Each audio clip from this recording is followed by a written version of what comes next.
और दूसरी बात पुण्यात्माओं, एक ये कॉमन सेंस की बात है जो आप लोगों ने विचार करनी चाहिए। आज तो धरती पे खुद संत रामपाल जी भगवान के रूप में वो कबीर परमात्मा प्रकट है। जब परमात्मा काल भगवान के सामने आए प्रथम बार जोगजीत रूप में, किस रूप में? अपने पुत्र जोगजीत के रूप में। अपने भाई का रूप बनाने के लिए भी ये विचार करने की बात है पुण्यात्माओं।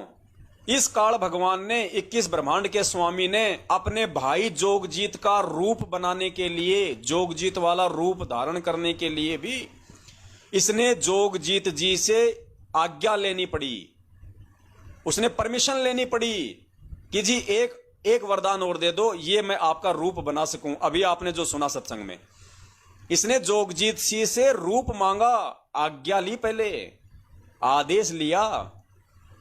बगैर आदेश के, बगैर आज्ञा के जो काल भगवान अपने भाई का रूप नहीं बना सकता, वो अपने बाप का रूप कैसे बना लेगा? ये विचार करने की बात है, कॉमन सेंस की बात है। परमात्मा नहीं बताएंगे सत्संगों में, ये आपने निष्कर्ष निकालना पड़ेगा फिर। अरे जो 21 ब्रह्मांड का स्वामी है तो वो जीव है, तो वो भी दो कूड़ी का उस भगवान के आगे। काल जो पीसे पीसना जोरा है परिहार, ये दो असल मजूर है मेरे साहिब के दरबार। ये तो भगवान के नौकरी तो हैं दोनों, काल और दुर्गा। ये आप और हमारे भाई बहनी तो हैं। जैसे इसको भगवान ने वहां से निकाला, ऐसे ही हमारे को निकाल दिया। हम सब एक ही कैटेगरी के तो हैं। ये भी तो हमारी भक्ति से अपने 21 ब्रह्मांड चला रहा है, टैक्स ले लेके। तो सब हम भगवान के नौकर हैं, भगवान के तो हम कुत्ते हैं, चाहे दुर्गा हो, चाहे काल हो, चाहे मैं हूं, चाहे आप हो। तो जो 21 ब्रह्मांड का स्वामी अपने बड़े भाई जोगजीत का रूप भी बिना उसकी आज्ञा के नहीं बना सकता, सोचिए वो 21 ब्रह्मांड का स्वामी अपने बाप का रूप कैसे बना लेगा? संत रामपाल जी भगवान का रूप कैसे बना लेगा? रूप तो छोड़िए, उसको मालूम पड़ जाए कि नीचे भगवान आया हुआ तो उसका कलेजा फट जाए। ये तो परमात्मा ने उस पर मेहर कर रखी है, जो परमात्मा उसको अपने वास्तविक रूप के दर्शन नहीं होने दे रहे। और पीले पर्चों में लिखा जाता है मेरे रूप में काल आ जाएगा। ये तो ज्ञान निर्धारित करेगा, परमेश्वर के सत्संग तय करेंगे कि संत रामपाल जी के रूप में काल आ सकता है या नहीं आ सकता। और यदि संत रामपाल जी महाराज जी के रूप में काल आ सकता तो पुण्यात्माओं, आज तक का रिकॉर्ड है, सन 1994 से लेके आज 2021 तक मुझे संगत में एक भी व्यक्ति ऐसा बता दो, लाखों की संख्या में भगत हैं और काल पूरी तरह से चौकन्ना है। वो कोई भी ऐसी सूक्ष्म चाल चलने में वो कसर नहीं छोड़ रहा। साम दाम दंड भेद, कोई भी घटिया नीति अपनाने में इस समय वो चूक नहीं कर रहा। अगर वो संत रामपाल जी महाराज जी का रूप बनाने में सक्षम होता तो पुण्यात्मा अब तक तो ना जाने कितने लाखों भक्तों के सामने वो प्रकट हो चुका होता। लेकिन 27 साल के भक्ति इतिहास में कोई भी भगत मुझे ये बता दो, भले ही वो नाम तोड़ के अपने घर पे बैठा है भक्ति छोड़ के, वो भी मुझे ये बता दो कि संत रामपाल जी के रूप में मेरे सपने में मेरे सामने काल आया था। या आज तक इस भक्ति इतिहास का चारों युगों से उठा के देख लो, त्रिकुटी पे उस परमात्मा के रूप में काल आया हो, बता दो। त्रिकुटी पे भी परमात्मा के रूप में काल आया हो और कौन से भगत को ठगा, उस भगत का नाम बता दो। गुरुजी ने क्या 27 साल से किसी सत्संग में आपको बताया आज तक कि वो कबीर परमात्मा उस आत्मा को लेके गए थे, वहां पे त्रिकुटी में उस कबीर जी के रूप में काल आ गया, काल ने उसको भ्रमित कर दिया? आज तक कभी बताया? और उस रूप में तो वो आ भी सकता है, कोई बड़ी बात नहीं है। दाढ़ी मूंछ वाले रूप में तो वो त्रिकुटी पे भी आ सकता है, यहां भी आ सकता है, यहां आया भी है। एक दिल्ली की जो बहन है जिसका हमने इंटरव्यू दिखाया था, जिसको परमात्मा बोली भी, कबीर साहब आए, मुझे रथ में बैठा के ले गए, बोला बेटा ये मकर तार की डोरी है, इसको मत पकड़ना, इसकी तरफ देखना भी मत। और जबकि गुरुजी सत्संग में कह रहे हैं कि मकर तार को छोड़ना नहीं है। तो वहां उस बहन को, दिल्ली वाली बहन को 56 में काल ने भ्रमित किया, दाढ़ी मूंछ वाला रूप बना के। तो ये काल भगवान जो अपने भाई का रूप बनाने के लिए भी इसको आज्ञा चाहिए, इसको परमिशन चाहिए, अपने बाप का रूप कैसे बना लेगा बिना उसकी आज्ञा के? तो क्या संत रामपाल जी ने इसको आदेश दे दिया? संत रामपाल जी तो उसके सामने भी नहीं जा सकते, वरना उसका कलेजा फट जाए। तो आज्ञा कहां से लेगा, कौन लेगा, और कौन अपना रूप बनाने का आदेश देगा? पुण्यात्मा, ये कॉमन सेंस की बात है। जब तक आपको अपने गुरु पे इतना भी विश्वास नहीं होगा कि धरती पे भगवान है और भगवान से बढ़ के काल नहीं है, उसकी औकात नहीं है जो मेरे बाप का रूप बना ले। और अगर बाप का रूप यदि वो बना सकता तो आज आज 27 साल हो गई, वो किसी भी भगत के सामने क्यों नहीं आया आज तक? ना सौपन में आया, ना सामने प्रकट हुआ, ना त्रिकुटी पे आया, क्यों नहीं आया? ये कॉमन सेंस की बातें हैं। पुण्यात्माओं, ये मेहर है परमपिता परमेश्वर जी की, जो मालिक ने हमें साध संगति के लिए मौका दिया है, जो आज हम इन चीजों को समझ पा रहे हैं। और जब तक हमें अपने गुरुदेव पे इतना विश्वास नहीं होगा, इतनी दृढ़ता जब तक हमें अपने पूज्य गुरुदेव जी के ऊपर नहीं आएगी, पुण्यात्माओं, भक्ति हमारी चलेगी भी नहीं, हम दृढ़ भी नहीं हो पाएंगे। वरना जब यहां से शरीर छोड़ के जाएंगे तो 12 करोड़ यम के दूत हमारे को भ्रमित कर देंगे तरह तरह से। तो आगे अब आप जी को सुनाते हैं एक सत्संग, जिस सत्संग को लेके बहुत सारे भक्तों ने कहा कि देखो भाई, गुरु जी खुद कह रहे हैं कि त्रिकुटी पे मेरे रूप में काल भी आ सकता है, तुम्हारे को धोखा भी दे सकता है। तो ये सत्संग भी आप जी सुन लीजिए। और वैसे तो आपके समझ में आ ही गया होगा कि काल गुरु जी के रूप में त्रिकुटी पे भी नहीं आ सकता है, उसे इसकी इतनी औकात नहीं है, क्योंकि उसको मालूम ही नहीं है। और मालूम पड़ जाए तो भी वो नहीं आ सकता, मालूम पड़ जाए तो भी वो नहीं आ सकता, उसको बुखार चढ़ जाएगा, आ ही नहीं पाएगा वो।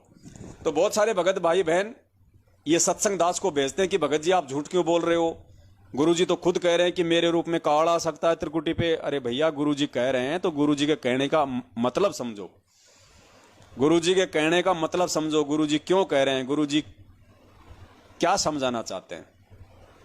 अब इसी सत्संग में साबित हो जाएगा और आप मानोगे कि हाँ भाई वास्तव में नहीं आ सकता। आपने सत्संग को एक तरफ से सुना है, आप सत्संग को दोनों तरफ से सुनिए। तो ये सत्संग सुनिए आप जी एक बार परमात्मा का।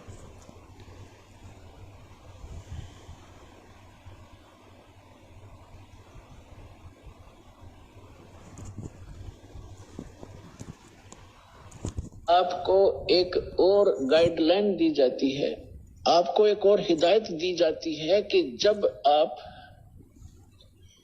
गुरु जी के पास जाते हो, प्रणाम करते हो, इस समझ लेना पुण्यात्माओं, परमात्मा की वाणी है कि गुरु गोविंद कर जानियो और रहियो आज्ञा माय, मिले तो दंडवत बंदगी नहीं पल पल ध्यान लगाए।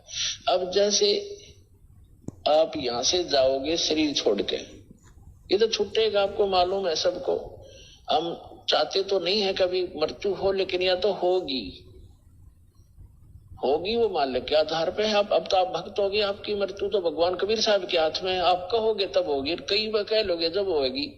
अब काल नहीं मार सकता आपको, अकाल मृत्यु नहीं मर सकते आप, अगर नियम ठीक रहे। अब बताओ, गुरुजी कह रहे हैं कि आप जब चाहोगे तब आपकी मौत होगी, अकाल मौत नहीं मर सकते, काल नहीं मार सकता आपको, काल हाथ नहीं लगा सकता। अब बताइए फिर ये कोरोना से ये हजारों भक्तों की अकाल मौतें हुई हैं, सारनाम तक की, वो काल ने हाथ क्यों लगा दिया भाई? वो महाराष्ट्र के 12 भक्तों की एक्सीडेंट में मौत हुई, काल ने क्यों पकड़ लिया भाई? बताइए। ये आज लोग मरने लग रहे हैं, भगत क्यों मार रहा है उनको काल?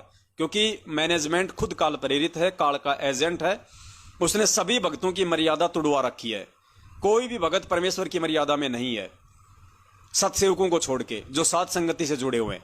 और जो लोग मैनेजमेंट के पीछे हैं और जो सोच रहे हैं कि हम तो भक्ति कर रहे हैं, पुण्यात्माओं आपकी बैटरी चल रही है, और जिस दिन बैटरी समाप्त हो जाएगी, आज से पहले भी वो भाई यही सोच रहे थे कि हम भी भक्ति कर रहे हैं।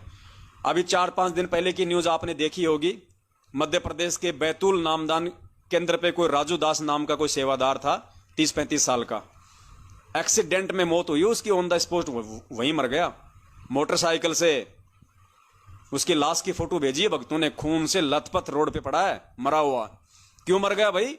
वो तो सेवादार था, नामदान केंद्र पे सेवा कर रहा था। अरे जो खुद लोगों को नाम शुद्ध करवाता है उसका तो नाम खंड हो ही नहीं सकता, तो वो अकाल मौत क्यों मरा? बताइए।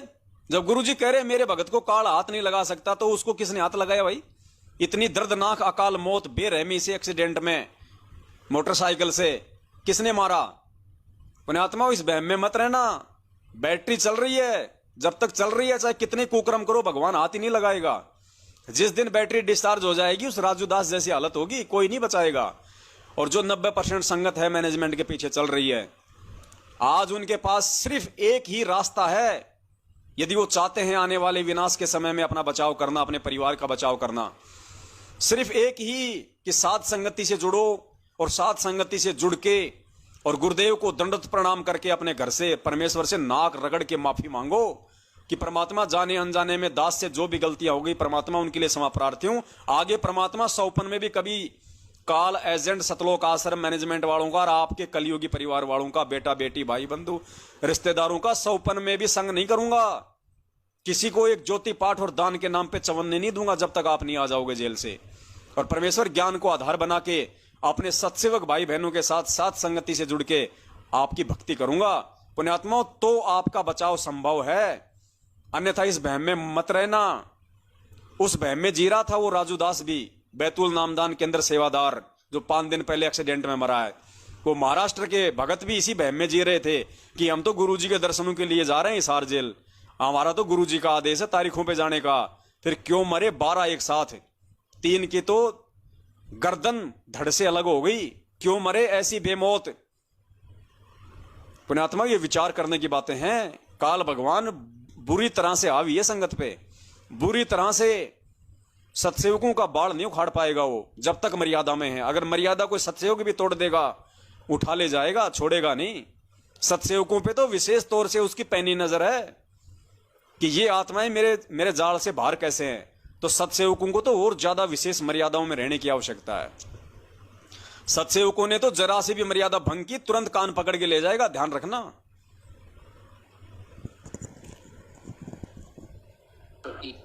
हम चाहते तो नहीं है कभी मृत्यु हो, लेकिन या तो होगी वो मालिक के आधार पे है। अब तो आप भक्त हो गए, आपकी मृत्यु तो भगवान कबीर साहब के हाथ में है। आप कहोगे तब होगी, कई बार कह लोगे जब होगी। अब काल नहीं मार सकता आपको, अकाल मृत्यु नहीं मर सकते आप, अगर नियम ठीक रखोगे।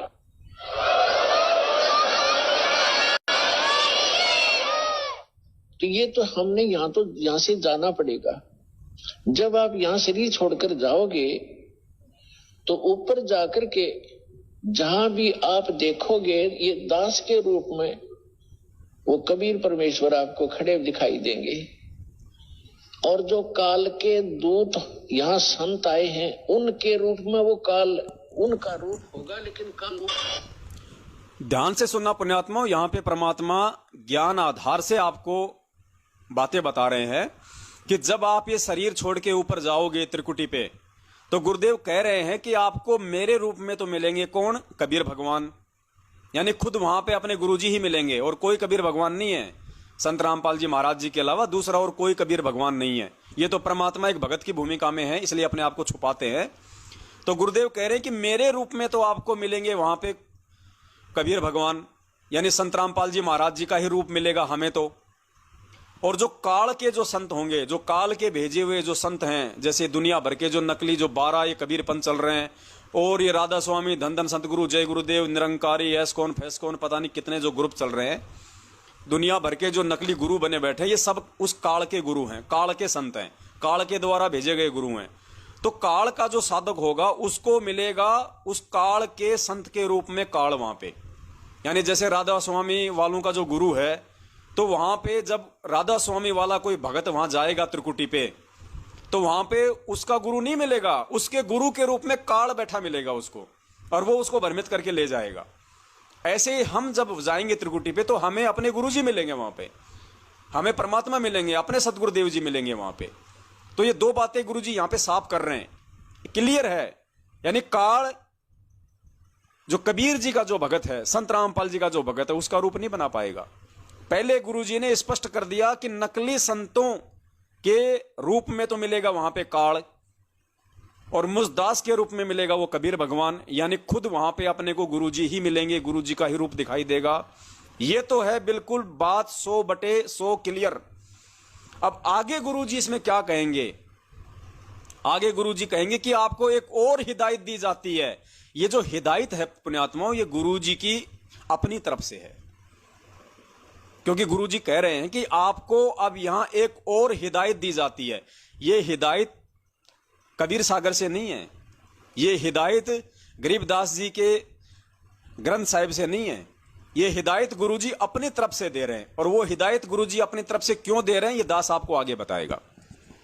लेकिन पहले वो दो बातें आप जी अच्छे से समझ लेना जो गुरुजी कह रहे हैं कि काल के संतों के रूप में तो वहां पे काल मिलेगा, और मेरे रूप में आपको कबीर परमात्मा मिलेगा।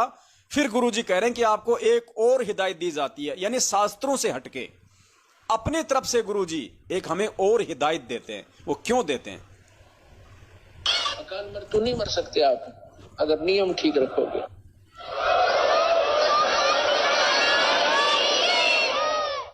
तो ये तो हमने यहां से जाना पड़ेगा। जब आप यहां शरीर छोड़कर जाओगे तो ऊपर जाकर के जहां भी आप देखोगे ये दास के रूप में वो कबीर परमेश्वर आपको खड़े दिखाई देंगे। और जो काल के दूत यहाँ संत आए हैं उनके रूप में वो काल उनका रूप होगा, लेकिन काल उनके संत के रूप में खड़े दिखेंगे। तो वहां जो जिस गुरु की वो शरण में है तो वहां जाकर अपने गुरु जी के पास ही जाते हो तो सीधे के अपने वो खड़े गुरु जी, तो आप उसके शेष सारे उस गुरु के पास, उसके उस दूसरे गुरु के पास। तो वहां काल भी आता है जो उसने संत भेज रखा है इन जीवों का नाश करने के लिए, और परमात्मा आता है स्वयं जिसने अपना संत भेज रखा है जीवों का विकास करने के लिए। तो इस दास के रूप में आपको वहां परमात्मा मिलेंगे।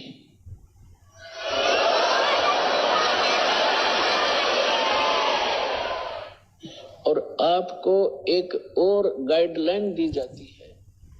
अब गुरुजी कह रहे हैं अपना फाइनल विधान बता के कि नकली संतों के रूप में तो काल आएगा, मेरे रूप में कबीर परमात्मा आएगा। उसके बाद गुरुजी कह रहे हैं कि अब यहां आपको एक और गाइडलाइन दी जा रही है। ये गाइडलाइन गुरुदेव की अपनी तरफ से है। ये गाइडलाइन गुरुदेव की अपनी तरफ से है, सिर्फ और सिर्फ आप और हमारे हृदय में ये भय बैठाने के लिए कि पुण्यात्माओं इस पृथ्वी लोक पे मुझे ही परमात्मा के रूप में स्वीकार कर लो। इस पृथ्वी लोक पे मेरे सिवा किसी और में भगवान मत देखो, किसी फोटो में भगवान मत देखो, वरना काल तुम्हें वहां पे भ्रमित कर देगा। इसलिए परमात्मा कह रहे हैं कि यहां तुम्हें एक और गाइडलाइन दी जा रही है। कौन सी? वही गाइडलाइन कि जब भी तुम अपने गुरुदेव को दंडवत करो तो मंत्र का जाप जरूर करो। यदि काल मेरे रूप में होगा तो उसका रूप वहां पे उभर के सामने आ जाएगा।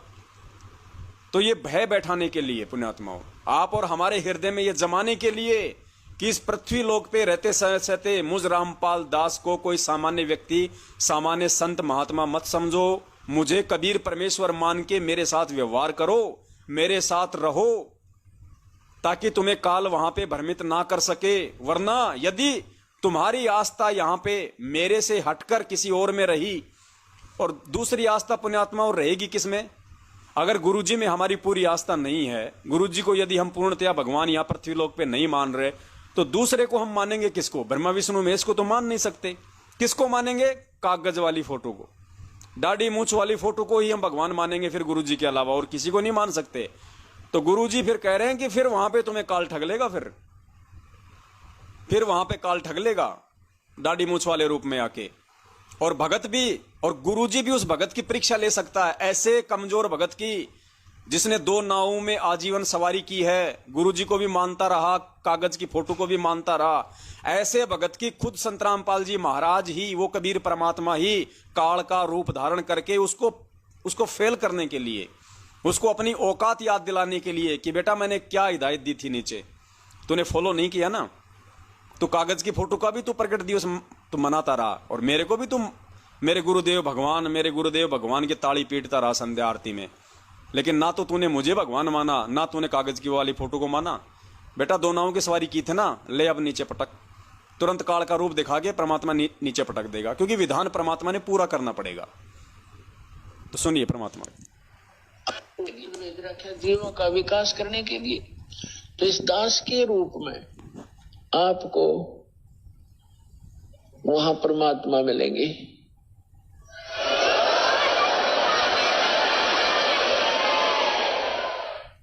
और आपको एक और गाइडलाइन दी जाती है, आपको एक और हिदायत दी जाती है कि जब आप गुरुजी के पास जाते हो, प्रणाम करते हो, तो उसमें एक अभ्यास बनाओ कि सतनाम का सुमरण अवश्य करें। प्रथम नाम मिला है तो प्रथम का अवश्य करें। जैसे प्रणाम करते करते भी आप एक सांस का सेवन आसानी से कर सकते हो। और उससे क्या होगा, जैसे यहाँ तो आपका अभ्यास बना रहेगा, भक्ति तो करनी है, तो उससे क्या होगा, जैसे आप सतलोक वहां जाओगे, एक तिरकुटी, एक इंटरनेशनल एयरपोर्ट समझ लो तिरकुटी, जब वहां पहुंचोगे तो वहां आपको परमात्मा मिलेंगे दास के रूप में, और वहां काल भी धोखा देने के लिए इस दास का रूप बना सकता है। तो उसमें आप जी ने सिमरन करना है सतनाम का, क्योंकि वहां जाएगा तो सतनाम ही होगा आपके पास, सारनाम तो होगा ही होगा, सतनाम भी होगा। तो सतनाम का और सारनाम का जाप करना है। तो सतनाम का जाप करने मात्र से, और प्रथम मंत्र भी अगर प्राप्त है, इसमें प्रथम और लास्ट 2 मंत्र हैं इस 7 मंत्रों में, तो ये दोनों मंत्र भी गजब के मंत्र हैं। इनका भी जाप करने से क्या होगा, यदि सामने काल परमात्मा की बजाय स्वयं आकर के दास का रूप बनाकर खड़ा हो जाएगा, तो इस सिमरन से उसका तुरंत चेहरा बदल जाएगा, उसके ऊपर का आवरण हट जाएगा, उसकी वास्तविकता वो भूंडी शकल दिखाई देगी, फिर आप अपने आप दूर हो जाओगे। अब काल तो गुरु जी का रूप बना ही नहीं सकता, क्योंकि उसको पता ही नहीं है। ये परमात्मा ने पहले ही स्पष्ट कर दिया। अगर उसको मालूम पड़ जाए कि भगवान धरती पे है, उसका तो कलेजा फट जाए, तो वो कैसे रूप बना लेगा। पुण्यात्माओं, ये विधि है। गुरु को कीजिए दंडवत कोटि कोटि प्रणाम। हम गुरुदेव को जब दंडवत करते हैं, पुण्यात्माओं, गुरुदेव को दंडवत करते समय मंत्र का जाप करना, ये कंप्लीट, ये दंडवत की विधि है। अपने गुरुदेव को दंडवत करने से पहले उस सिमरन का जाप करना, उस मंत्र का जाप करना कि परमेश्वर, आपने मुझे मेरी मुक्ति के लिए, मेरे मोक्ष के लिए आपने मुझे अपना वो आदि आदि आदि अमर अजर नाम आपने मुझे दिया है परमात्मा, इसके लिए मैं आपका ऋणी हूं। इस भाव से उस मंत्र का जाप करके फिर हमने अपने पूज्य गुरुदेव जी के चरणों में दंडवत प्रणाम करना है। क्योंकि वो जो 2 मंत्र हैं सतनाम के, वो दोनों मंत्र उस परमात्मा के नौकर के हैं। एक मंत्र है काल भगवान का, एक मंत्र अक्षर पुरुष का, तो वो भी उस परमात्मा के ही चरणों के कुत्ते हैं, उसी परमात्मा के चरणों की धूल हैं। ये दंडवत की जो है एक कंप्लीट विधि है। इस विधि से जब हम अपने पूज्य गुरुदेव जी को दंडवत प्रणाम करेंगे तो हमारा दंडवत प्रणाम सफल होता है, हमारा दंडवत प्रणाम कंप्लीट होता है। हमने ये सोच के वो दंडवत प्रणाम करते समय मंत्रों का जाप नहीं करना, और ना मन में ये कभी भाव लाना कि मेरे गुरु के रूप में काल आ जाएगा, अगर काल होगा तो उसका चेहरा सामने आ जाएगा। नहीं, अगर ये सोच के करोगे तो आपको हमेशा शंका रहेगी। अगर ये सोच के आप जी मंत्र जाप को करोगे तो पुण्यात्माओं, आप अपने गुरु पे कभी भी विश्वास नहीं कर पाओगे। हमने केवल ये सोच के वो मंत्र जाप करने हैं। पहले दंडवत प्रणाम करने से पहले जो विधि गुरुदेव ने बताई है वो हमने अवश्य करनी है, सबने करनी है, उसके बिना दंडवत ही नहीं करना हमने। जब भी हम अपने पूज्य गुरुदेव जी जब सामने हों और गुरुदेव को जब हम दंडवत करें, या हम अपने घर पे जो दरबार है वहां हम गुरुदेव को दंडवत करें, तो पहले जिसको जो भी मंत्र मिला हुआ है, जिसको प्रथम में नाम मिला हुआ है, जिसको सतनाम मिला हुआ है, सारनाम तो इन लोगों ने फर्जी दे रखा। अगर गुरुजी ने आपको यदि सारनाम दे रखा है, चाहे कुछ भी मंत्र दिया हो, उस सारनाम का जाप करना है। तो गुरुदेव को हम जब भी दंडवत करें, चाहे उनके स्वरूप को करें, चाहे साक्षात करें, तो पहले हमने मंत्रों का जाप करना है गुरुदेव के आदेश अनुसार। लेकिन यह सोच के नहीं करना कि कहीं गुरुजी के रूप में कहीं वो काल ना खड़ा हो, फिर तो आप अपने बाप पे शक कर रहे हो, आप अपने गुरु पे शक कर रहे हो, संदेह कर रहे हो। हमने ये सोच के करना है कि ये दंडवत की कंप्लीट विधि है, इसके बिना दंडवत मेरा अधूरा माना जाएगा। ये सोच के कि परमेश्वर ना आपने मुझे ये जो मंत्र दिया है मेरे आत्म कल्याण के लिए, इसके लिए मैं आपका ऋणी हूं परमात्मा, ये सोच के, ये कंप्लीट विधि जान के दंडवत प्रणाम की कि मैं उस सारी सृष्टि के रचनहार उस कबीर भगवान के चरण कमलों में दंडवत कर रहा हूं। तो उस मंत्र का ये जाप करो पहले, और जाप करके फिर हमने अपने पूज्य गुरुदेव जी को दंडवत करना है, जो विधान परमात्मा ने बताया है। क्योंकि अब आप साथ संगति से जुड़ गए हो, अब आपको परमेश्वर ने अपने तत्व ज्ञान से परिचित कर दिया है, अब आपने अपने मन में यह शंका या भय रख के दंडवत प्रणाम करते समय मंत्र जाप नहीं करना कि कहीं गुरुजी के रूप में काल ना हो। फिर तो आप अपने बाप पे शक कर रहे हो, जब आपको इतना विश्वास नहीं है। जब गुरुजी ने कह दिया कि उस काल को अगर मालूम पड़ जाए कि भगवान धरती पे आया हुआ है तो उसका कालजा फट जाए, तो तेरे गुरु का रूप कहां से बना लेगा? उसकी औकात कहां है तेरे गुरुजी के आसपास भी आने की, उसके सामने भी खड़ा होने की? तो यदि आप ये सोच के दंडवत प्रणाम करते हो कि अगर काल होगा तो उसका रूप उतर जाएगा, इसका मतलब दंडवत प्रणाम करने से पहले तो आप अपने गुरुजी को काल के रूप में देख रहे हो। आपको विश्वास ही नहीं है। यानी वो मंत्र जाप करने से पहले और दंडवत करने से पहले तो आपको विश्वास ही नहीं है कि मेरे सामने जो खड़ा है काल है या गुरुजी है। तो बताइए, आप तो अपने बाप पे शक कर रहे हो। कैसे फिर कैसे आप एक विश्वासी भगत आप जी कहला सकते हो? यानी दंडवत करने के बाद ही आपको विश्वास होगा कि हां गुरुजी थे भाई। उससे पहले तो आप खुद अपने गुरु को काल समझ रहे हो। पुण्यात्माओं, हम सत्सेवक हैं।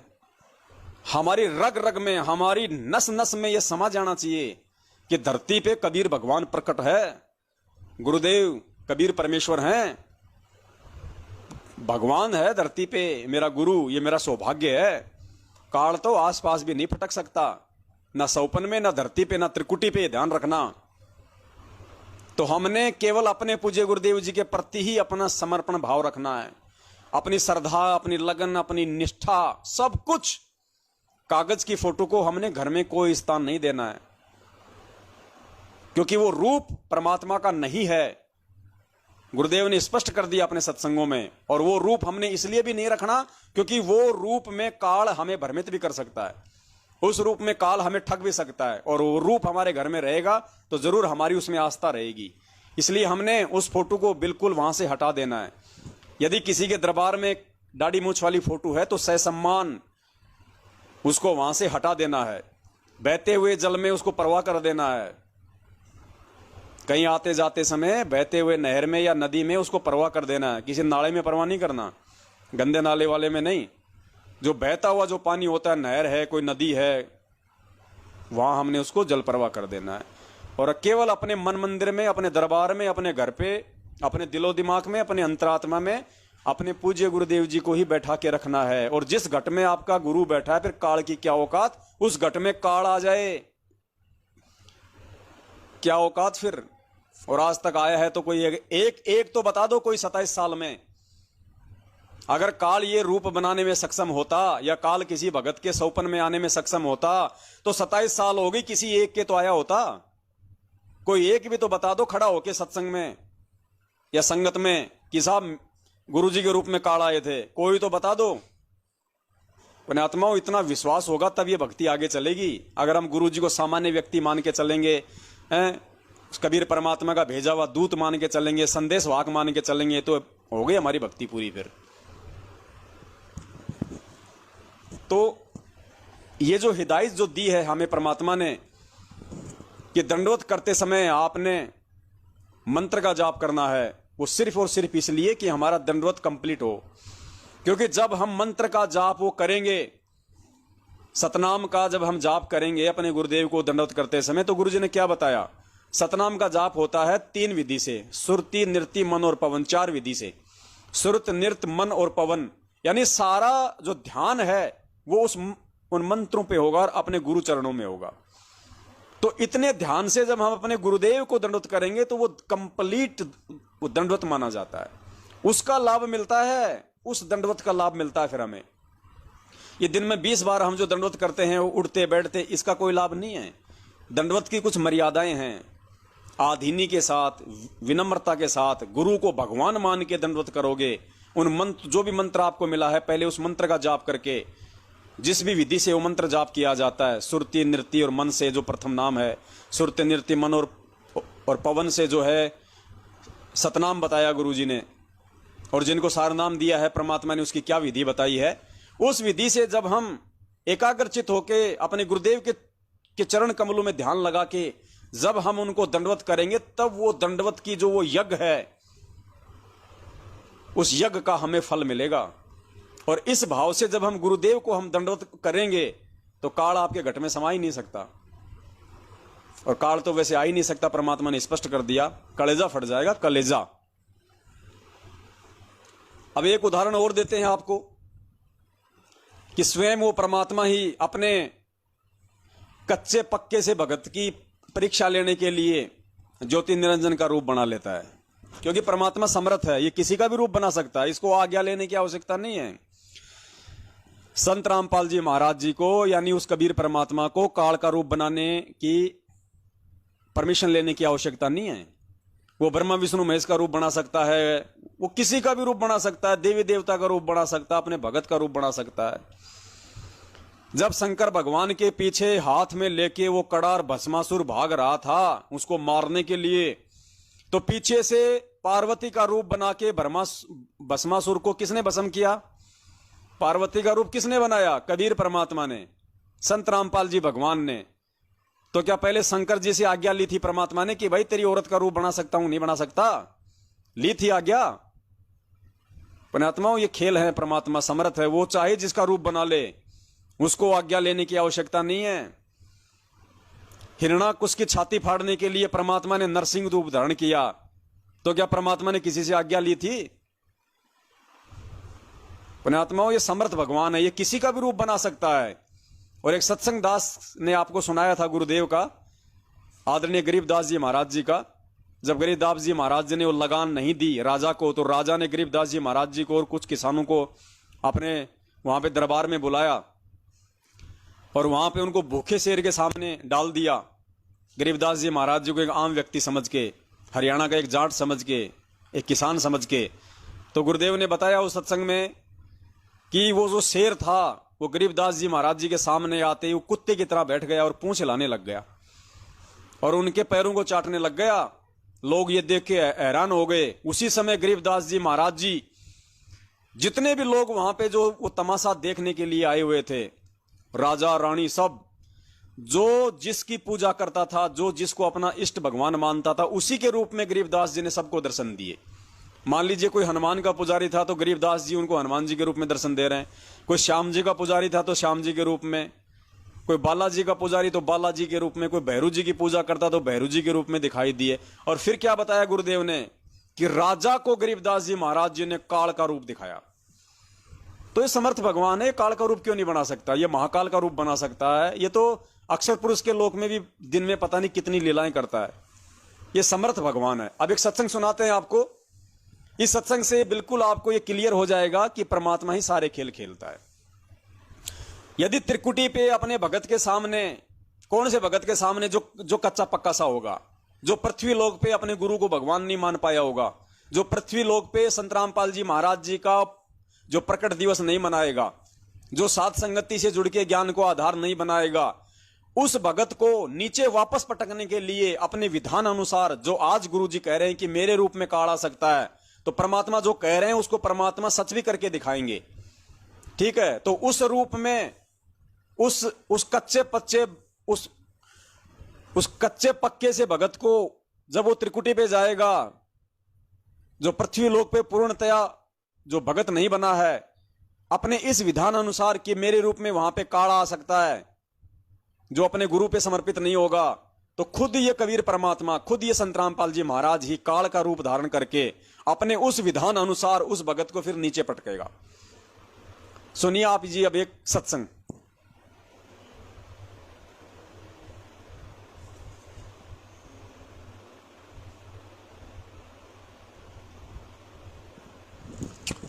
जाति हमारी जगत गुरु, परमेश्वर है पंथ। यहां पे पूज्य गुरुदेव जी रामानंद जी और कबीर साहिब जी का जिक्र करते हुए हमें समझाना चाह रहे हैं। और इस सत्संग के माध्यम से फिर पूज्य गुरुदेव जी कह रहे हैं कि उस कबीर परमेश्वर ने कहा रामानंद जी को कि रामानंद, जिस ज्योत स्वरूप भगवान ज्योति निरंजन की तू पूजा करता है, जिसको तू भगवान मानता है, वो भी मैं ही हूं। ज्योति निरंजन यानी काल, जिस काल की पूजा करता है ना, वो भी मैं ही हूं। पुण्यात्मा ध्यान से सुनना परमात्मा का सत्संग, क्योंकि परमात्मा की एक वाणी है, वो आपको बाद में बताएंगे। पहले आप जी सुनिए परमात्मा के सत्संग, जिसमें परमात्मा स्पष्ट कह रहे हैं रामानंद जी को 650 साल पहले कि भैया तू समाधि में तू जिस ज्योति निरंजन की तू जो रूप देखता है, उसका जो प्रकाश देखता है, वो ज्योति निरंजन भी मैं ही हूं। और क्या बोले, कौन तुम्हारी जाति है, कौन तुम्हारी जात है, कौन जात कुल पंथ है, कौन तुम्हारा नाम है। गरीबदास आधीन गति ही बोलते हैं बलिजान। कौन जात कुल वंश है, कौन जात कुल पंथ है, और कौन तुम्हारा नाम, क्या नाम है तेरा और क्या तेरा मंत्र है। पंथ माने वे ऑफ वर्शिप, कौन से रास्ते की, कौन सी मार्ग से तू भक्ति कर रहा है। कौन जात कुल पंथ है, कौन तुम्हारा नाम है। दास गरीब आधीन गति ही बोलते हैं बलिजाम। कति भी नम्र होके बोलते हैं गरीबदास जी, जैसे कबीर साहब बोलते हैं अपने गुरुदेव को, रामानंद जी को, बहुत ही विनम्र भाव से। जात हमारी जगत गुरु परमेश्वर है पंथे, दास गरीब लिखत पड़े है नाम निरंजन कंते। कहने लगे, रामानंद जी कहने लगे कि जात हमारी जगत गुरु, अगर मेरी जाति पूछे तो मैं जगत गुरु सारी सृष्टि का रचनहार। अथर्ववेद कांड नंबर 1 का अनुवाक नंबर 1 में बृहस्पति ही जगत गुरु, वो कबीर परमेश्वर है। जात हमारी जगत गुरु परमेश्वर है पंथ, मेरा जो वे ऑफ वर्शिप का है परमेश्वर का है, ईश्वर और परमेश्वर, ब्रह्म पर ब्रह्म पूर्ण ब्रह्म, अक्षर पुरुष अक्षर पुरुष निरक्षर पुरुष, वो नी अक्षर पुरुष परम अक्षर पुरुष। मैं उस परम अक्षर पुरुष का, परमेश्वर का मार्गदर्शन करता हूँ, मेरा वो पंथ है। और मैं जात हमारी जगत गुरु परमेश्वर है पंथ, दास गरीब लिखत पड़े मेरा नाम निरंजन कंते। और मैं खुद सारी सृष्टि का रचनहार, क्योंकि ये काल ज्योत भगवान को ज्योत स्वरूपी हृदय में ज्योति देखी, अंदर ज्योति देखी, मेडिटेशन में ज्योति देखी, इस काल से ऊपर बुद्धि नहीं इनकी। तो कबीर साहब ने कहा कि जिसको तुम ज्योत निरंजन कहते हो वो भी मैं ही हूँ। प्रधानमंत्री राष्ट्रपति कह सकता है कि मुख्यमंत्री भी मैं हूँ, और होम मिनिस्टर स्पष्ट कर दिया पुण्यात्माओं परमपिता परमेश्वर ने कि भाई तू हृदय में तू जिसकी ज्योति देखता है ना, वो ज्योत निरंजन भी मैं ही हूं। फिर परमात्मा ने आगे राष्ट्रपति का उदाहरण दिया कि राष्ट्रपति और प्रधानमंत्री जो होता है, जैसे प्रधानमंत्री होता है देश की सर्वोच्च शक्ति है, तो प्रधानमंत्री ये कह सकता है कि मैं ही मुख्यमंत्री हूं, मैं ही जिला कलेक्टर हूं, मैं ही सरपंच हूं, मैं ही एमएलए हूं, मैं ही एमपी हूं, क्योंकि वो सबसे ऊपर होता है। वो जब चाहे जिस विभाग को अपने हाथ में ले सकता है, क्योंकि राष्ट्रपति और क्योंकि जो प्रधानमंत्री होता है उसमें मुख्यमंत्री की भी पावर होती है, प्रधानमंत्री के अंदर एक एमएलए की भी पावर होती है, एक एमपी की भी पावर होती है, एक सरपंच की भी उसमें पावर होती है, जिला कलेक्टर की भी उसमें पावर होती है। लेकिन एक जिला कलेक्टर यह नहीं कह सकता कि मैं प्रधानमंत्री हूं, एक मुख्यमंत्री नहीं कह सकता कि मैं ही प्रधानमंत्री हूं, लेकिन प्रधानमंत्री कह सकता है कि मैं ही मुख्यमंत्री हूं, क्योंकि जो मुख्यमंत्री है वो प्रधानमंत्री के अधीन होता है। इसी प्रकार ये जो एक कबीर परमात्मा है, ये सारी सृष्टि का रचनहार है। ये जब चाहे जिसका रूप बना सकता है, जब चाहे जिस रूप में कोई भी लीला कर सकता है, लेकिन ये देवी देवता उस परमात्मा का रूप नहीं बना सकते, ये दुर्गा उस कबीर परमात्मा का रूप नहीं बना सकती, ये काल भगवान उस परमात्मा का रूप नहीं बना सकता। ये एग्जाम्पल दिया हमें परमात्मा ने, ध्यान से सुनना। रामानंद जी को क्या कह रहे हैं कि जिसकी तू हृदय में ज्योति देखता है ना, क्योंकि रामानंद जी तो किसकी पूजा कर रहे थे? काल की, ओम नाम की साधना करते थे, खाली वो ज्योति दिखाई देती थी, तो वो तो मतलब जो है वो ब्रह्म की पूजा कर रहे थे ना। तो परमात्मा कह रहे हैं कि जिस ज्योत निरंजन की तू जो समाधि में जो ज्योत देखता है वो भी मैं ही हूं। फिर परमात्मा ने एग्जाम्पल दे दिया आगे प्रधानमंत्री का, ध्यान से सुनना।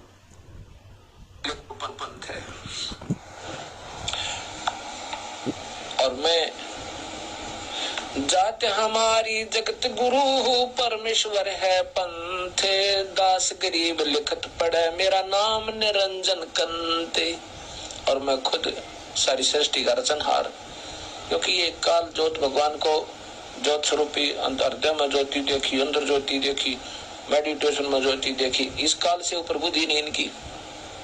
तो कबीर साहब ने कहा कि जिसको तुम ज्योति निरंजन कहते हो वो भी मैं ही हूँ। प्रधानमंत्री राष्ट्रपति कह सकता है कि मुख्यमंत्री भी मैं हूँ, और होम मिनिस्टर सेंटर का वो भी मैं हूँ, क्योंकि मुख्यमंत्री प्रधानमंत्री चाहे तो अपने पास होम मिनिस्ट्री भी रख सकता है।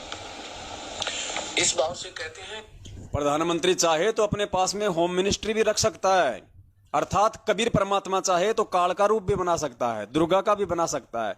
और दुर्गा का रूप तो बहुत सारी आत्माओं के सामने परमात्मा ने बनाया भी है। आपने जो जिंद की श्यामा बहन है उसका इंटरव्यू सुना होगा जिंद के सत्संगों में। वो माता की वो पुजारण थी, एक दिन जा रही थी, माता जी का जागरण हो रहा था, वहां पे वो पीछे जाके बैठ गई। माता जी आई कि आ दुर्गा आजा श्यामा, तू मेरी परम भगत है। उसके बाद उसका बेड़ा गर्क हो गया। फिर वो गुरुजी की शरण में गई। तब परमेश्वर ने उसको ये बात कही थी कि बेटा तू कहीं ये सोच रही हो कि तेरे को इस दुर्गा ने आके ये बताया था कि भाई श्यामा तेरी मुसीबतों का समाधान मेरे पास नहीं है, तू संत रामपाल जी महाराज जी के पास चला जा। क्योंकि उसने श्यामा ने अपने इंटरव्यू में बताया कि जब मैं हर प्रकार से मैं दुखी हो गई, मैं परेशान हो गई, मेरी दुकान बिक गई, मेरा मकान बिक गया, मेरा पति जेल चला गया, तो मैंने माताजी से कहा कि माताजी मैंने ऐसा कौन सा ज्यादा बुरा काम कर दिया, मैं तो तेरी भक्ति तो कर रही थी, मेरे इतने बुरे दिन क्यों आए। तो श्यामा ने कहा कि माता प्रकट हुई और माता ने कहा कि श्यामा तेरी मुसीबतों का समाधान मेरे पास नहीं है, तू उसी संत रामपाल जी के पास वापस चले जा जहां तेरे को वो एक बहन लेके गई थी पहले और तूने नाम नहीं लिया था। तो उसने जाके अपने गुरुजी से नाम ले लिया, संत रामपाल जी भगवान से। उसके बाद उसको गुरुजी ने बताया कि श्यामा तू कहीं ये सोच रही हो कि तेरे को उस दुर्गा ने ये बताया हो। दुर्गा ने नहीं बताया। गुरुजी ने कहा कि वो कबीर परमात्मा आए थे, अपने आप को छुपाया परमात्मा ने और कहा कि वो कबीर परमात्मा थे जो दुर्गा का रूप बना के आए थे, वरना ये दुर्गा तो किसी को सही रास्ता दिखाई नहीं सकती।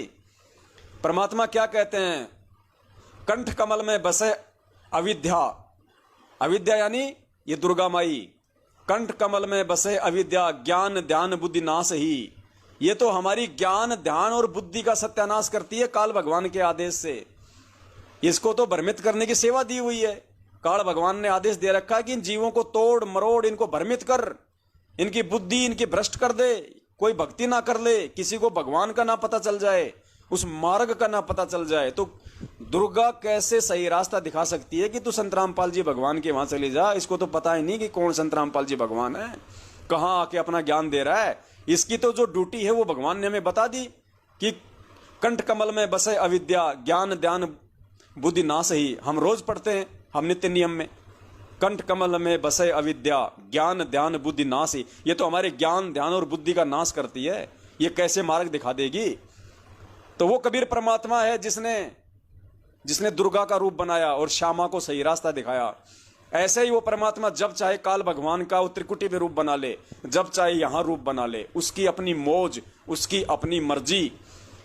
तो पुण्यात्माओं, इस प्रकार से परमपिता परमेश्वर जी के आशीर्वाद से हमने इस बात को समझना है।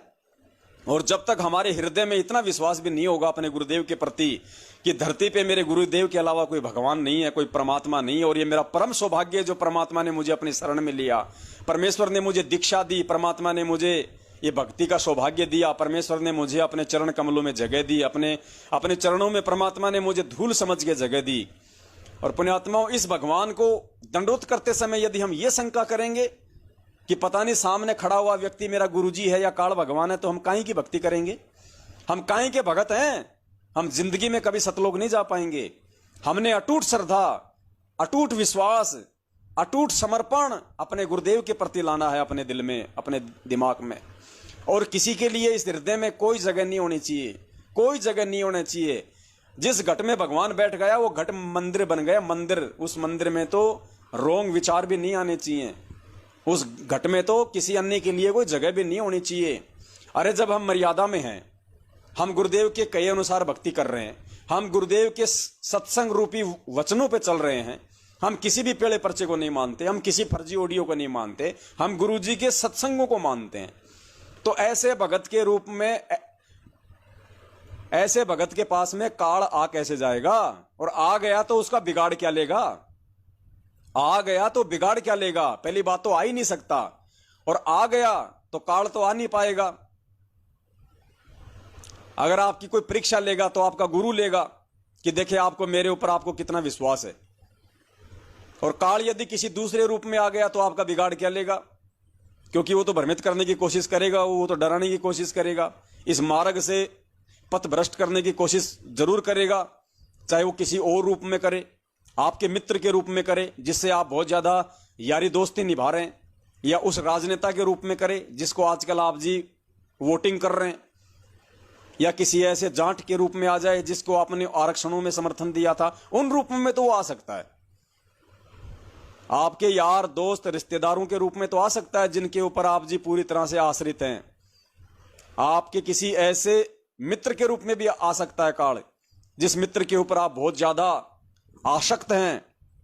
और गुरुदेव ने सत्संग में क्या बताया कि इस मार्ग में आने के बाद यदि कोई तुम्हारा यार दोस्त या कोई मित्र है, या तो उसको भगवान के मार्ग में लगा दो, वरना वो तेरा दोस्त एक दिन तेरे लिए जी का झंझाड़ बन जाएगा। इस भक्ति मार्ग में आने के बाद अपने गुरु को ही अपना यार बनाओ, अपने गुरु को अपना दोस्त बनाओ, अपना मित्र बनाओ, अपनी माँ बनाओ, अपना बाप बनाओ। इस भक्ति मार्ग में आने के बाद यदि तुम जगत वालों से यार दोस्ती निभाओगे, काल तुम्हें ठग लेगा। गुरुदेव ने क्या बोल रखा है सत्संग में,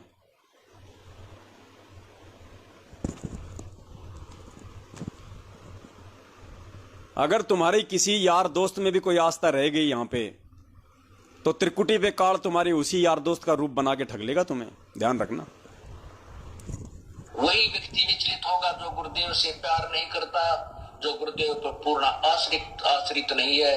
जैसे आप सत्संग में आते हो या भी एक दूसरे से यारी जोड़न में लागे रहते हो, तो फिर वो भी आपको हानि कर जाए, क्योंकि काल वहां पर हो सकता है आपके किसी यहाँ बने हुए मित्र के रूप में खड़ा हो जाए और आप उसके साथ साथ उस दूसरे स्थान पर जा पहुंचो। इसलिए हम परमात्मा कहते हैं, गुरु को तजय बजय जो आना, ता पशुआ को फोकट जाना। यानी आप अपने गुरुदेव से मिलने जा रहे हो, आप अपने गुरुदेव के सत्संग में जा रहे हो, और दूसरी तरफ आपका कोई यार दोस्त आ गया जिसके आपके साथ बहुत ज्यादा उठ बैठ है, और वो कहेगा छोड़ना यार, आज नहीं चलेंगे यार, तुम्हारे सत्संग तो महीने में पता नहीं 3-4 बार होते हैं यार, अगली बार चले जाना, अब की बार चल वहां चलते हैं यार, मेरे एक रिश्तेदार है वहां पे, मेरे को भैंस लेके आनी है और मैं अकेला हूं, आते वक्त कौन मेरे साथ आएगा, चल यार। अब आप तो पहले से उसके ऊपर आश्रित है, उसकी बात को आप टाल नहीं सकते, तो आप उसके साथ चले जाओगे। अब क्या पता वो आपका वो त्रिकुटी वाला समय हो, क्या पता आप शरीर छोड़ चुके हैं, आप त्रिकुटी पे खड़े हैं और वहां पे आपकी वो परीक्षा हो रही है, काल आपके उस मित्र के रूप में आ गया और आपको वो भैंस लाने के बहाने आपको ले जाके नरक में ठोक देगा। इसलिए गुरुजी कह रहे हैं कि भ्रमित वही होगा जो अपने गुरुदेव पे पूर्णतया आश्रित नहीं होगा, अपने गुरुदेव के प्रति समर्पित नहीं होगा। तो हमने यहां किसी अपने दोस्त या सहेली के ऊपर समर्पित नहीं होना भैया, वो सामाजिक रिश्ते हैं, उनको केवल उतना ही रहने दो जितने वो जरूरी हैं। भक्ति मार्ग में जरा सा भी आंट आए उनको साइड में कर दो, भगवान से बड़े यार दोस्त नहीं है। एक बार फिर से सुनो पूज्य गुरुदेव जी का यह आदेश। तो आज हम जो ये अपने स्टेट कोऑर्डिनेटरों से, नामदान संचालकों से, गुरु जी के परिवार वालों से जो हम यार दोस्ती निभा रहे हैं ना, आंख बंद करके जो इनके प्रत्येक आदेश की पालना कर रहे हैं ना, ये काल ऐसे ठगेगा ऊपर, क्योंकि इनके ऊपर आश्रित वही होगा जो ज्ञान को आधार नहीं बनाएगा, जो सात संगति से नहीं जुड़ा होगा। तो काल क्या करेगा, आके भ्रमित कर लेगा। और पुण्यात्माओं, ये पवन दास आपने भूलकर भी पुण्यात्माओं केवल परमेश्वर के ज्ञान को आधार बना के, ये पवन दास आपको जिस दिन भी इस परमात्मा के ज्ञान के विरुद्ध कोई बात बताए, कोई चीज बताए और जिसका कोई सबूत ना हो, पुण्यात्माओं उस दिन टोका टाकी कर देना, और वो बात बिल्कुल आपने नहीं माननी है 1% भी भूल कर भी। अगर आप अगर लकीर के फकीर बनते जाओगे, ये दास आज तो आपको परमपिता परमेश्वर के ये सत्संग दिखा रहा है, कल को मान लीजिए दास किसी कारण से यदि काल प्रेरित हो गया, भ्रमित हो गया, और फिर यदि मैं आपको अपने मुख से बातें बताने लग जाऊंगा जिनका कोई सिर पैर नहीं है और आप उन बातों को मानने लग जाओगे, तो काल मेरे रूप में आके त्रिकुटी से तुम्हें उठा ले जाएगा।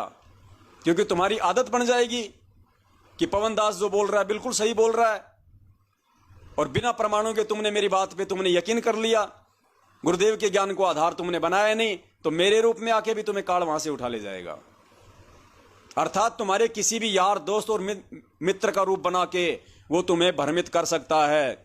तो चाहे पवन दास हो, चाहे श्याम दास हो, चाहे मोहन लाल हो, चाहे मोहन भगोड़ा हो, चाहे गुरुजी का बेटा बेटी हो, चाहे आपका कोऑर्डिनेटर हो, केवल वही बात मानी जाएगी जो बातें गुरुदेव के सत्संगों से मेल खाएंगी। इसके अलावा चाहे कोई जी हो, कितना ही बड़ा जी हो, अगर कोई गुरुजी के सत्संगों के विपरीत बात बोलता है, उसी समय tata bye bye. Bhagat ji बात समझ में नहीं आ रही? ना ना ना ना, ये बात बिल्कुल मान्य नहीं होगी आपकी। बाकी बातें बिल्कुल स्वीकार्य हैं क्योंकि गुरुदेव के ज्ञान से मेल खाती हैं। ये बातें आप जो बोल रहे हो भगत जी बिल्कुल समझ से बाहर है बड़े भाई। नहीं नहीं नहीं, ये बात नहीं मानूंगा। इसमें कोई यार ये दोस्ती नहीं चलेगी, ध्यान रखना। इसमें कोई शर्मा शर्मी नहीं करनी है कि भगत जी को मना कैसे करें। आज मना नहीं कर पाओगे, कल को त्रिकुटी पे भी नहीं कर पाओगे और काल ठग ले जाएगा। सुनो पूज्य गुरुदेव जी के मुकम्मल से। वही व्यक्ति विचलित होगा जो गुरुदेव से प्यार नहीं करता, जो गुरुदेव पर पूर्ण आश्रित नहीं है। जैसे आप सत्संग में आते हो, यहाँ भी एक दूसरे से यारी जोड़न में लागे रहते हो, तो फिर वो भी आपको हानि कर जाए, क्योंकि काल वहां पर हो सकता है आपके किसी यहाँ बने हुए मित्र के रूप में खड़ा हो जाए और आप उसके साथ साथ उस दूसरे स्थान पर जा पहुंचो। इसलिए हम परमात्मा कहते हैं, गुरु को तजय बजय जो आना, तापसुआ को फोकट जाना।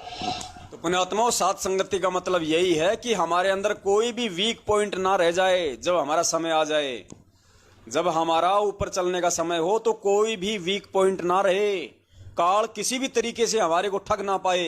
इसीलिए गुरुदेव ने हमें ये अनमोल सत्संग सुनाए, जिनको हम इस कान से सुनते हैं और इस कान से निकाल देते हैं। विचार नहीं कर पाते गुरुजी कहाँ क्या संकेत कर रहे हैं, परमात्मा हमें क्या समझाना चाह रहे हैं।